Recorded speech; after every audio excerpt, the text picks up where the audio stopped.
Debbie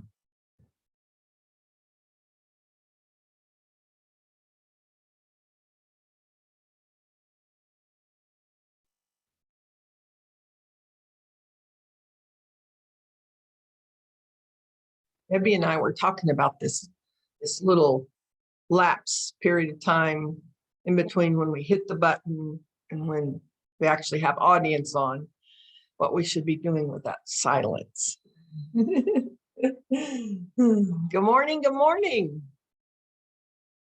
Good to see you this morning. It's wonderful Wednesday.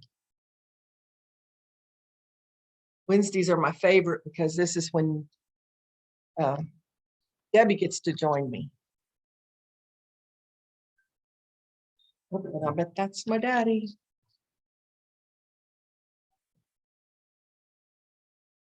Good morning. Good morning. Good morning, honey. Hi, Daddy. How are you? Okay, I missed your call, didn't Yeah, that's okay. I? All right, we're on live, so I've already hit the buttons. Okay. All right. And Debbie's coming on.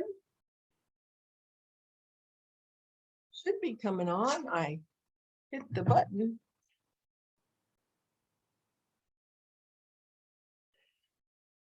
Let's try it again.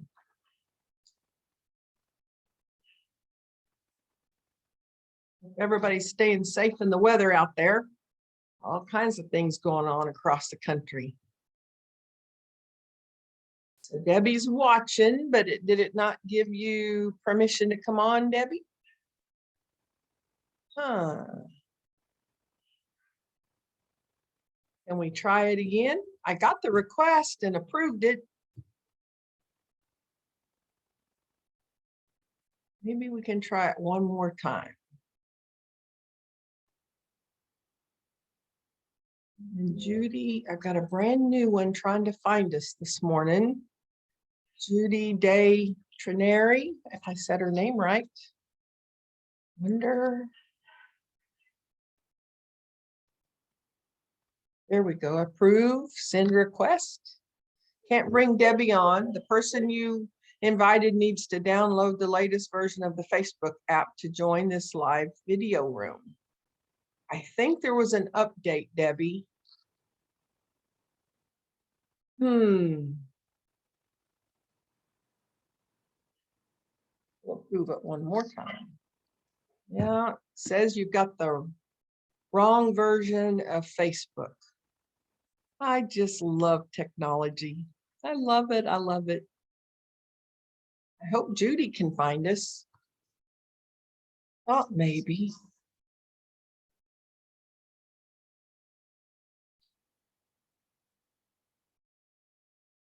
I don't know how to add Judy. Let me see.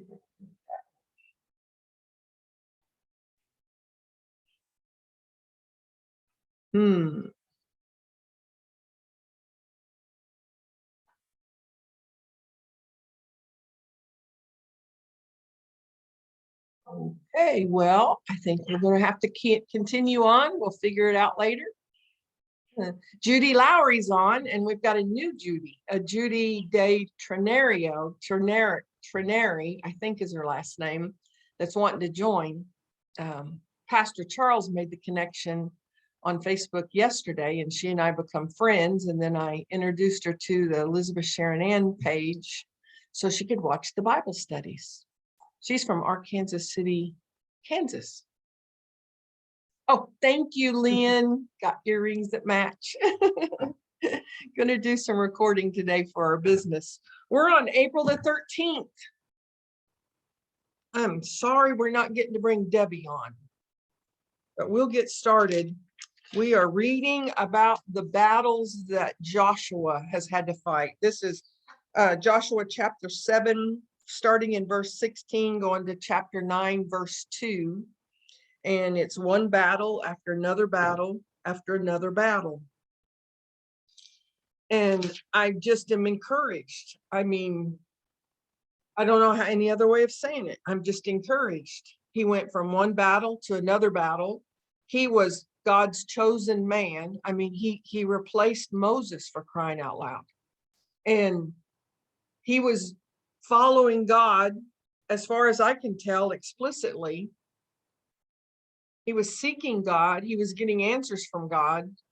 And God, he had some men that did the wrong thing. And he made the tough decision to do what was required when it was discovered why they had just lost the battle. God said, it's because some of your men stole some things they weren't supposed to have.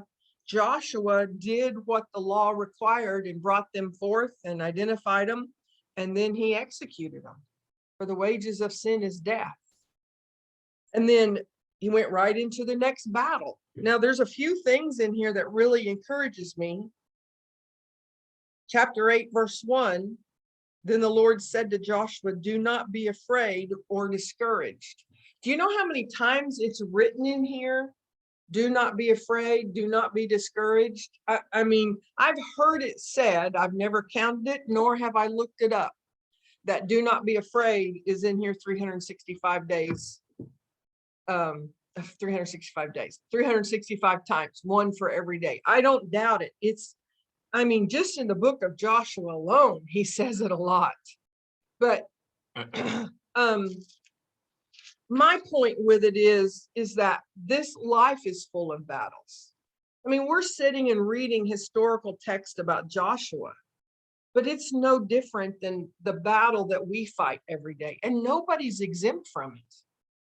I'm transparent. I share with you guys when it's really hard, real struggles that anybody would consider a struggle. And then I'm transparent with you when I'm being selfish and I'm having a pity party. And my pity party is as much a struggle and a battle for me when I'm engaged with that. But he tells us, do not be afraid, do not be discouraged, even when we know we're going into a battle, like Joshua did. And then verse 7, you will jump from your ambush and take possession of the town, for the Lord your God will give it to you. I think that there's somebody today that God is speaking these words to you.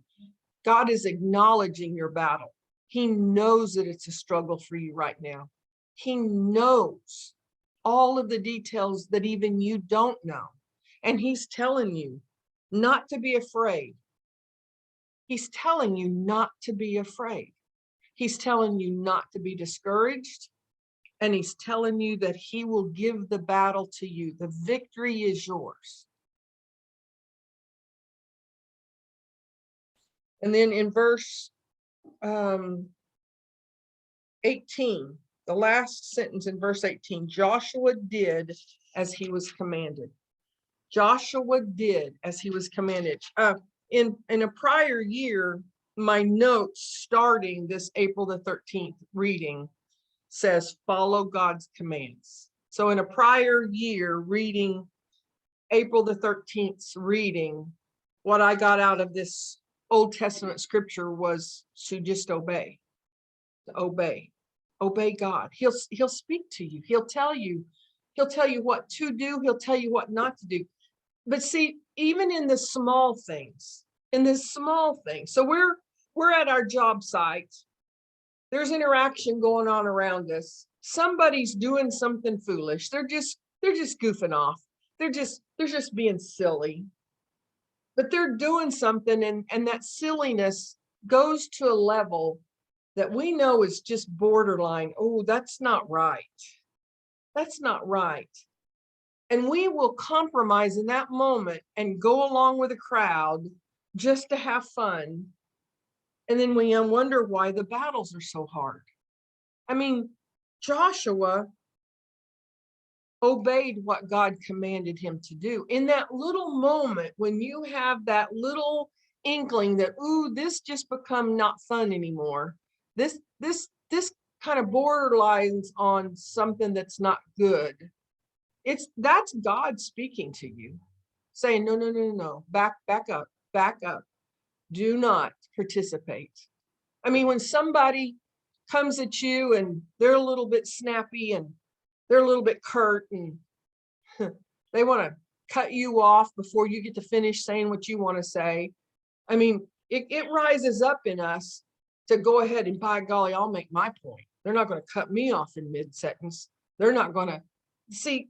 It's these little things that we choose not to obey God in, that then when the battle comes, oh, Joy Sue, we will be praying for your stress test tomorrow. Yes, ma'am. God will be with you on that treadmill. So when the battle comes, we can have peace. We can not be discouraged. We won't be surprised by the battle. See, those little things, those little temptations that we don't pass the test on, causes us to get numb to God's voice. It's not that God ever stopped speaking to us. But we do the little things. I mean, what are you doing in secret and in private? What are you doing in secret? Why is it in secret? Well, we all know the answer to that. But then when the real battle comes, I mean, they were going to kill him. I mean, you understand that the battle we're reading about with Joshua was life and death, right? Well, here I got a news flash for you. The enemy comes to steal, to kill, and destroy. Obedience. Follow God's commands. Love your neighbors. Forgive. Turn the other cheek. Be still. Be still. Because when we don't obey in the small things, it'll be so much harder for us to obey during the big things. And when we're not in obedience, when the big battles come, that's when we'll really be fighting fear. We'll really be fighting discouragement. We'll really be fighting the temptations that hit us during those really tough times. So that's what I got out of the Old Testament. And then Luke chapter 16, 1 through 18, this story for the past, I think it's the past 3 years, I just keep getting more and more revelation from it. I mean, it's a rich, the rich man had to admire the honest rascal for being so shrewd. The rich man. So it's the rich man. Luke chapter 16, verse 1. Jesus told this story to his disciples. There was a certain rich man who had a manager handling his affairs. One day, a report came that the manager was wasting his employer's money. He was wasting the employer's money. I think a different translation will tell you that he was stealing it. Regardless, he was not handling the rich man's money properly. Well, what would you do? What would you do? You walk in and the money you've worked so hard to do is just being carelessly tossed about. Or worse yet,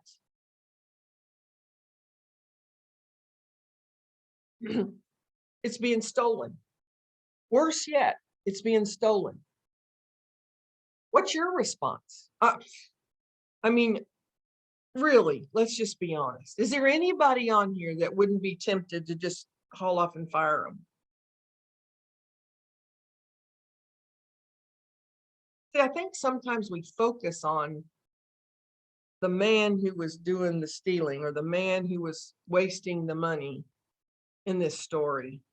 The last 3 years, and it wasn't an original idea, guys. I heard somebody preach on this that got my attention. And it's at what level of confidence and security was the rich man with the Lord? With the Lord and with himself, quite frankly. That he recognized that his money was being squandered, whether it was being stolen or it was just being wasted.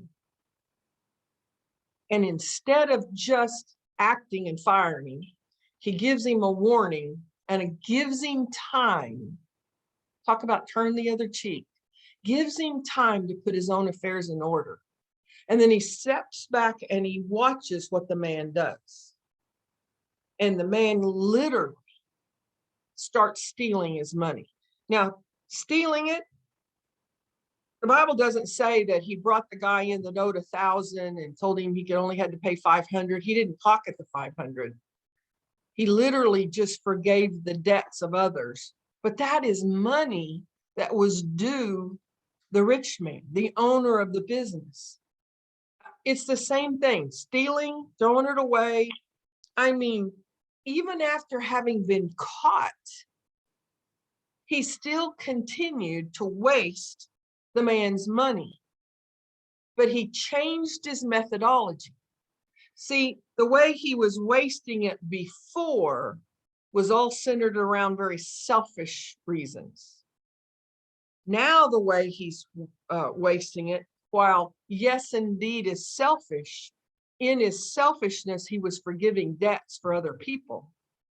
And he was putting a plan in place that when he got fired, he would have people obligated to him that might offer him a place to live so he wouldn't be homeless. And the rich man who owns the business stepped back and watched how this person, how this manager he had hired is going about putting his affairs in order, and he actually gives him a compliment. He actually says, at least you're doing something finally. How secure are you in God's provision? I mean, here's the difference. Most of us would respond the way we respond because, by golly, that's my money. I worked hard for it. I might not be able to pay my bills if I don't have that money. Or, I mean, the list goes on and on and on and on. But when you live your life in such a way that all of this is God's anyway, and God will always supply my needs, I'm not going to lack for anything. I don't care how much you waste the money. I don't care how much you steal from me. I'm taken care of. You can then step out of the situation and into a role of mentoring and forgiveness. And you can step into a role of, like what we're reading in this story. I mean, it just really gets me. I own a ministry. I mean, I'm the steward of provision that God has given me to run a ministry. I'm the steward of, there are 4 businesses, and I'm responsible for what happens with the money that God has given me to run these organizations. And that in and of itself could cause me to get on the wrong side of the tracks, in the ditch, on that narrow road. And then how dare you waste time and charge payroll for that when it's God's business? How dare you? But then I read this. See, God will take care of it. God will take care of it. Now, we should pray and we should obey. I mean, is it a coincidence that we just read about Joshua obeying God to the nth degree? I mean, when to pause, when to move, when to take action, when to take retribution. Get him, Millie. Get him, Millie. Yeah, we had somebody on the porch. Good job, Millie.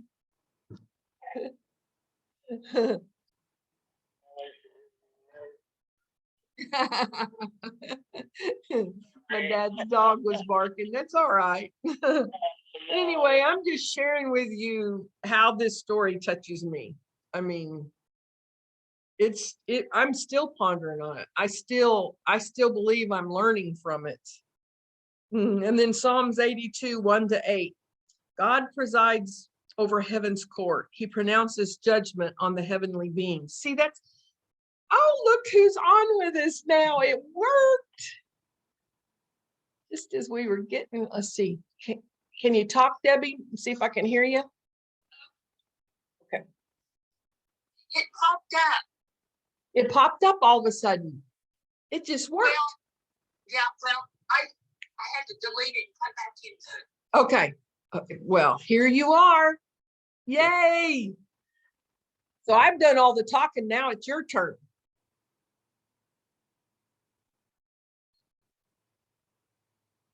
Tom's laughing. Maybe I just say hi and go away. Well, what did the story say to you today?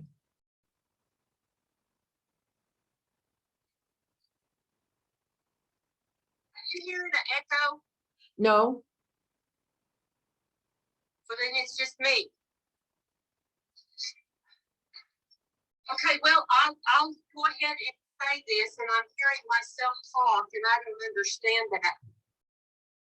Oh my goodness. Okay, Elizabeth, really and truly, you're not hearing an echo. I'm hearing myself just a couple of seconds after it. So, but I can't do it. Okay, that's all right. It's all right. We got to see your pretty face. You sure are pretty this morning. Oh, well, thanks. I think for you, and thank you for everybody for joining us today. And it's a beautiful day. I love you, and I'm get off. Okay, all right. Bye-bye. Bye-bye. We'll finish with the Proverbs 13, 2-3. Wise words will win you a good meal, but treacherous people have an appetite for violence. Those who control their tongue will have a long life. Opening your mouth can ruin everything. You know, this rich man had an opportunity to open his mouth a number of times, and he chose to stay silent even when his manager was out giving away his money. He chose silence. Those who control their tongue will have a long life. Opening your mouth can ruin everything. This young manager was learning a lesson at the expense of the rich man. Boy, it just brings new meaning to those who control their tongue will have a long life. Opening your mouth can ruin everything. Have I shared with you guys that I feel like the good Lord is telling me to be a woman of few words? Man, will you guys pray for me? I still have a long ways to go, y'all. But you know what? We keep reading and we keep staying faithful and we keep obeying God, and it gets easier and easier and easier and easier. A few years ago, I wouldn't have been able to do it. But I've actually had somebody that did steal from me. And I didn't fire them. And I loved on them. And I loved on them. And I gave them opportunity after opportunity. That's not me. That's not me. That can only be the God in me. I got a long ways to go. I'm not where I need to be, but praise God, I'm not where I used to be. So God bless you guys on this wonderful Wednesday. Love y'all.